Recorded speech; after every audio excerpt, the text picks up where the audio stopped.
Ganyan nga pala guys yung setup ng water filtration natin. Ayan muna yung ano niya, yung foam niya guys, para dyan lahat isasala yung mga dumi nila. Then kasunod ay yung mga media natin, yung mga spoon guys. Tapos pangatlo, naglagay ako ng buhangin guys. Ayan. Pang-apat, walang laman to guys, yung pang-apat natin.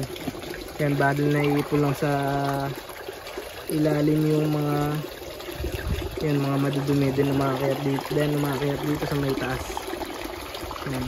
Pero lalagyan ko pa ng uling yan guys, para naman hindi mabaho yung tubig. Then dito guys, ito yung submersible natin na 28 watts lang yan guys. Yan. Ito yung pinanglilinis natin dati kung natatandaan nyo. Bumili kasi ako ng mababa yung watts, hindi kaya. Yan. Ito, 12 watts lang yung nabili ko, mababa, hindi kaya guys na iakyat yung tubig, tinaray ko. Kaya buti na mayroon tayong extra dito. Yan, marami siyang extra na panglagay dito sa kanyang usok. Yan, kaya niyang iakyat doon yung tubig. Yan guys. And punta muna tayo dito sa nagbabaksakan niya ng tubig. Yan guys, nagbutas lang ako doon nagbutas lang tayo dyan para malagay natin to na yung thread.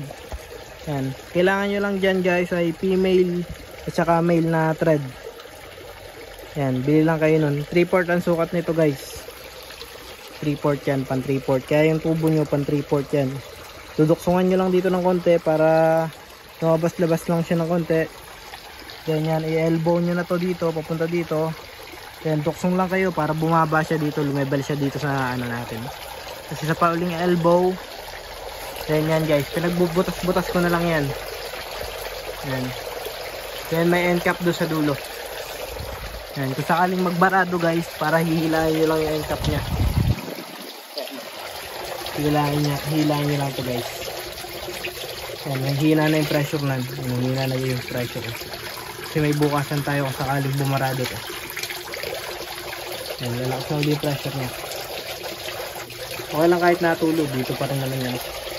Yan, yun lang muna guys. Sana may natutunan kayo. Kung may natutunan kayo guys, huwag nyo naman sana kalimutan na i-follow tayo. Tapos mag-comment na rin kayo kung saan kayo nanonood guys, para alam ko kung saan kayo nanonood guys. Ayun guys, maraming salamat. Dito na lang muna. See you.